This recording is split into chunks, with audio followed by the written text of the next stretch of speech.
وەڵاوەکی دونیا گۆتم لە ڕوودا و بارودۆخیان زۆر خراپە. طبعا ئەو کەسانەی کە دێن بەنەوعک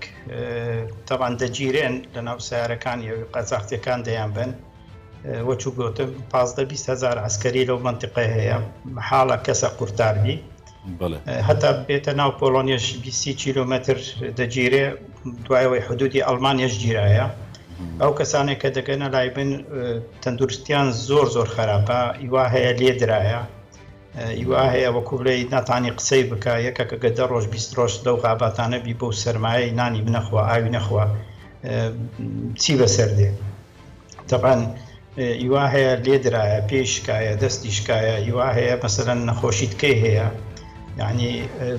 شتێکی زۆر ناخۆشە ئەو وەزعە ببینی. چەند کەسم دی تقریبا وەکو بڵێ ئاگاشیان لە خۆ نەبوو کو گەیشتنە ئێرە، یعنی هەتا ڕۆژێک دوو ڕۆژ بە ئاگا بوون، فحوسات وشتمان بۆ کرد، تقریبا هەمویان ئینتیهابی سینجیان هەیە، بورچیلەکەیان تقریبا ڕاوەستایە. دووسێ کەس وەکو بڵێ منداڵیشیان لەگەر بوو، منداڵەکانش عینەن ئازارێکی زۆریان خواردیە. یعنی ئەگەر ئینسانێک تەماشا بکە ئەو کەسانی یعنی گریانی دێلۆیان کو ئەو ملەتەوە ئایلاتیان. باشە، دەتوانرێت چی بکرێت؟ یعنی چێ پێیان ڕادەگات بەم بارودۆخەیە؟ بەخوا کەس یارمەتیان ناداوە شتەکە بەڕاستی بدەی. لای بیاوەڕووسیا یعنی لێدان و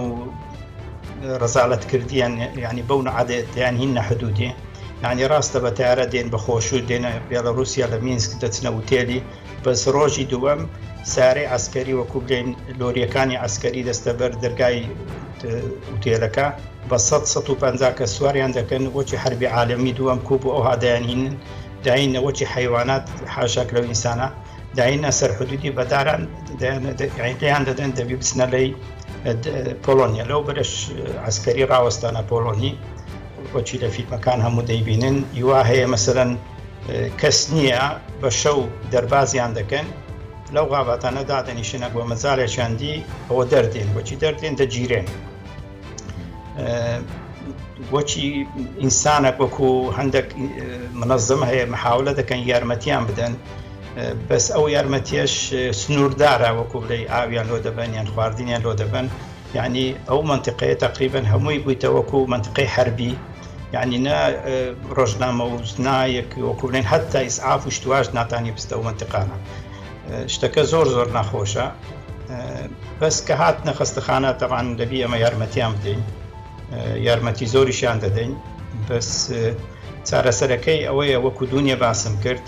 یعنی ئەوەل جار دەبی ئەڕێ لەو کەسانە بگیرێن کە دێنە بیێڵەڕووسیا، یعنی ئەوەی بیزیان هەیە لە کوردستانەوە نەهێلن بێنە دەرێ، چونکە وەکو بڵێن مردن حسابە ئەکیدە. وەچی دونیا باسم کرد، باسی ئەوە دەکرێت کە 70 گەنج 70 کەس مردیە لەو غاباتانە، بەس لە لای بیاوەڕووسیایە کەس نایانگاتێ. ئەو شتە وەکو بڵێن ئەو کەسانێک کە دێنە لای من باز دەکەن دەلێ دیتویانە کەسێک مردیە درێژ بۆ لەوێ خەبەری شورتای دەدەن، هەر جوابیشان نادەنەوە. دونی وەچی گوتم منداڵ ژنێک ئافرەت بوو، منداڵی بوو، منداڵەکە مردیە. یعنی ئەو کەسانەی کە دێن لێ دراون، یعنی دکتۆر ئەوانەی کە گەیشتونەتە خەستەخانە، گەیشتونەتە لای ئێوە، کەسیتیا بۆ لێدانی قورس، تۆ باست کرد یعنی بەشێکیان بەهۆی سەرماوە گورچیلەیان لەدەستداوە نیە؟ گورچیلەکانیان وەستاوە؟ بەڵێ ئاو ناخوا سەرمایە، ینی شتێکی کەس هەبووە لێدانی قورس، یعنی زەبری زۆر گەورەی بەرکەوت بێ، زیانی لێدا بێ؟ بەخوا سێچار حاڵەتی زۆر گەورە دەزانم، یعنی دەموساوی هەموو ئێسقانەکانی شکایەوە هەڵێ درابوو. ئێستا لە خستخانەی زانکۆیە لە بیاویستۆک ئەو شارێکە لێ دێژیم، ئیتساڵم بە دکتۆرەکان کردی، ینی بڵێن هەموو ئێسکەکانی دەموساوی شکایە بەو نەوە لێیاندا بوو. منداڵەکەشی لەگەر بوو، منداڵەکەشی دوو پێشکایە، ینی لە منداڵەکەشیاندا بوو. یعنی شتێکی زۆر ناخۆشە، کەس تەحملی ئەو شتەی ناکە. یعنی ئەمە چێ لێیان دەدا؟ سەربازانی پۆلۆنیا یاخۆت لە رووسیا؟ پۆلۆنیا لێدان نییە، بەس وەکو بڵێ ناهێنی بێنە ژۆرێ یعنی ئەوەی دێتەوەش دیسان دەیانباتەوە ئەو بەری لە پای چی لێیان دەدرێت چونکەوا باز دەکرێت کە هێزە ئەمنەکانی بێلاڕوسیا زۆرتر تەماشاکەرن ئەوان گرفتیان نییە لەوەی ئەم کۆچبەرانە بۆ چۆ دەچن بۆ لێیان دەدرێت نا ئەوانە شتەکەەوە هایە بەخۆی دەیان هینە سەر حدودی تەبعاً کامێرە لە هەردوو لە تەزیل دەکا شتا بەس ئەو شتانە ڕوو دەدا کەینێ کە یەکێک هاتە لای پۆلۆنیا ناهێلێ دەلێ بڕۆوە ئەو وەختە ئەوە ناتانی یعنی بڵێن سێ4 خەت دانرایە ئەسکەری لە لای بیاڵەڕوسیا ئەگەر یەتێک ینی ئەوانە بە خۆیان باز لەو منتەکە ئەو کەسانەی گەڕاندیتیانەوە دەلێەوە چی دەدین دەمانەوێ بگەڕێنەوە میسک بەلێتان دیسان دەمانهینەوە لای پۆلۆنیا یعنی یەک ڕێ هەیە ئللا دەبی بێ لای پۆلۆنی لۆ گەڕانەوە لە بیاڵەڕوسیا نییە یعنی ئەو گەنجانەی کە هاتنە لای من باسی ئەوان دەکرد دەیگۆ پێشەوەی بێن هەر لەوێ دایانگۆ دەمانەوە بگەڕێنەوە کوردستان ڕێیان پێ نەدەدرابوو ڕێگەیان پێ نەدراوە کە بگەڕێنەوە کوردستان خەڵکە بۆ ویستۆتی ئێستاش ئەو شتە هەیە زۆر کەس دەزانی وەزعەکە چۆنە حەز دەکەم بگەڕێنەوە کوردستان بەس ڕێگەیان پێ نادرێ باشە بەڵام دکتۆر ئەرسەلان هەرچەندە بەڕاستی ئەمە ئەرکی ئێوە نییە کە دەڵێم ئێوە وەکو کوردانی تاراوگە وەکو حاڵێکی ئینسانی ئەگینا من دەزانمەوە ئەرکی ئێوە نییە دەتوانن چی بکەن بۆ دروستکردنی فشار بۆ ئەوەی پۆلۆنیا ڕازی بێ بەوەی ئەم گەنجانە داخلی سنوور بن و بێنە ناو وڵاتانی یعنی طبعا ئەمە دکتۆرین حەقمان لە سیاست نییە بەس ئەمن کە کوردێک ئەو شتە دەبینم باوەڕ بکە یعنی بگرە لە ڕۆژنامە و نووسی فەرەنسی و ئیتالی و ئیسپانی و هۆڵندی و نەرویجی هەموو هاتنە لای من چونکە ئەوانیش دایانەوە شتەکە ببینیم بە چاوی خۆیان ئەوجا یعنی شتەکە هەتا ئەو نەخۆشانەی کە لای من بوون ئێستا کەسم لا نییە لە دونیەوە کەس ناتیە بەس ئەو کەسانە بە خۆیان قسەی لەو ئەو ڕۆژنامە و نووسانە دەکەن ڕسمیان دەگرن فیلمیان دەگرن یعنی ئەو شتانە ئەوە نییە کە من باسی دەکەم ئەمن ئەوە گوێم لە دەبی کە ئەوان باسی دەکەن ئەو شتە یعنی ئەوانیش دەرێن ئەوان ناتانن یعنی بیاڵەڕوسیا بەکاریان دەینی یعنی زەخت لەسەر پۆلۆنیا و ئیتحادی ئەوروپا بکە باشە دنیا ئەو هەموو هەزار کەسەی هینایتە سەر حدودی معنای هەیە یعنی ئەو شتە نابێ ڕوو بدا بزانە پۆلۆنیا شوای کرد بە سەدان دەیان هەزار ئەسکەری وردە ئەو منتیقە کەس ناتانی بێتە ژۆری باشە وەکو حاڵەتێکی ئاسایی لە ناو شەقام و میدیای ئەوروپادا باز دەکرێت یان جۆرێک لە شۆکی دروست کردووە بۆ هاوڵاتی و بۆ سیاسی و بۆ خەڵکی ئەوروپا بەخوا ئەوروپا تەبعاً کەس ئەجنەبی ناوێت بێتە وڵاتەکەی ئەوە شتەکی دیارە بەس وڵاتەکان ئێستا وەکو بوو هەموو یارمەتی پۆلۆنیا دەدەن اتحادی ئەوروپی و هەتا ناتۆ شتە داخلی کردیە یعنی شتەکە دیارە بیاڵەڕوسیا دەوێت شتێکی سیاسی بەدەست بێنێ بەس بە ئەوەی ئەو فەقیرانەکە حیلیان لێکراوە هاتوونێتە بیاڵەڕوسیا زۆر باشە وتت لە دوێنێوە هیچ نەخۆشێکیان هیچ کوردێک نەهاتۆتە لات تۆ تەنیا نەخۆشەکان دەبینی یان ئەو خەڵکانی کە سنوور دەبەزێن و من ئیلا نەخۆشەکان دەبینم هەتا لە دوێنێەوە کەست نەبینیوە هۆکارەکەی ئەوەیە نەتوانراوە سنوور ببەزێنن یان هەرچی گەیشتۆ بە سەلامەتی گەیشتووە نا شتەکە لێرەوە هایە ئەگەر یەکێک کە دەگیرێ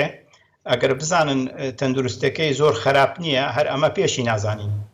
یعنی یەکسەر دەیگەڕێنەوە سنوور بەڵام ئەو کەسانەی کە دەگیرێن هیوا هەیە پێی سەرماگرتیتی هیوا هەیە پێشکایە هیوا هەیە مەسەلەن تااقەتی نییە بڕوە ئەو شورتەیە حدود بیان شورتەی احتیادی بی وچی داوای ئیسعاف دەکە ئیسعاف ئەو کەسانە دەین تەخەستەخانە ئەو وەختە ئەمە فەحسی دەکەین دەلێن ئەو کەسە دەبێ ببینێ لە مستەشفا باشە دەمویست دوا قسەی تۆ وەکو پزیشکێک لە وڵاتێکی ئەوروپی نەسیحەتت ئامۆژگاری بۆ خەڵکانی کە دایانەوێت کۆچ بکەن و بێن بۆ ئەوروپا بەخوا دووبارەی دەکەمەوەچی دوونێ گۆتم کەس نەیە یعنی ئەوەی پێی دەکرێت با بگەڕێتەوە لای خۆی داوا لە وەچی دونیاش گۆتم هەرێمی کوردستان دەکەم کاک منسوور و کاک مەسعود وانە یعنی شتێک بکەن کە ئەو گەنجانە نێنە دەرێ یعنی خۆی دیارە ئەگە ویزەی بیاڵەڕووسیا هەیە ڕێەکە دیارە بەس آخر خۆ دکتۆر ینی ڕەنگە بەتەنیا بە ڕێگریکردن لە ویزەی بێلاڕووسیا ئەمە کۆتایی نەیە خۆ ئێمە دنیای گەنجی جوانمان لە ئاوی ئیجەدا ڕۆشت و کەس نەیتوانی تەرمەکەشی بدۆزێتەوانێ دەبێت نەسیحەتەکە بۆ حکوومەت و بە بەرپرسانی هەرێمی کوردستان چاکردنی ژیانی گەنجان بێوانە نەک ڕێگرتنی تەنیا ویزە ڕاستە بەستیە ئێستا شتەکە وەکو بڵێ زۆر ضروریە ئەمن لەگەت زەنابتم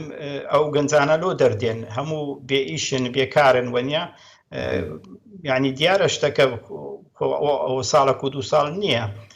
بەس ئەو شتێک کە باسی دەکەنی ئێستا لەبەرەوەی ڕێگربی لەو شتەی ئەو کەسانە نەیەن یعنی دەبێ ڕێ لەو کەسانە بگیرێ کە بێن دوای ئەوەی بیر لەوە بکەوە ومێدم وایە یعنی ئەو شتانە بەرەو باشتر دەڕوا هەر کەسێک بیر لەوە دەکاتەوە بەسە ئەو گەنجانە یعنی هەموو خوێندنیان کردیە زۆریان یعنی وەکو دکتۆری کە تەلەفۆنم لە کەندەری ئەوانە زۆر عاقلن زمان دەزانن یعنی ئەوانە لۆ وڵاتی بەجێ دەهێڵن یعنی ئەو شتانە هەمووی دیارە بەس شتەکە وەکو بڵێ وەکو کە دکتۆرێک وەکو کوردێک باسی ئەوە دەکەم کە ئێستا ئەمە دەبێت ڕێ لەو شتەی بگرین بە زووترین کات ڕێ لەو شتە بگرین یعنی بێلاڕووسیا کوردەکان بەکاردێنی نەک کوردی سووریش دێن یعنی ڕێگا بگرن هیچ نەبێمە ئاگای لە ملەتی خۆمان بی لە کوردەکان بی با نێنە ئەوروپا بە نێنە بیاڕۆرووسیا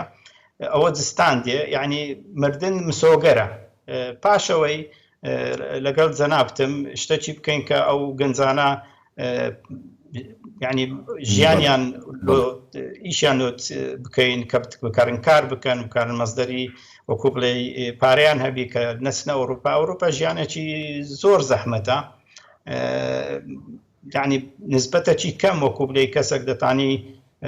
ئیشەکەی باش بی خۆی احتیادی بەڕێوە ببا بەس بێ لە ئەوروپای دانیشی لە کەمپێک خواردنی بخۆی ئەوە هیچ نییە. دکتۆر ئەرسەلان بەکر زۆر سوپاس دەکەم کە ڕاستەوخۆ ئەم شەو میوانی تاوتۆ بووی لە NRT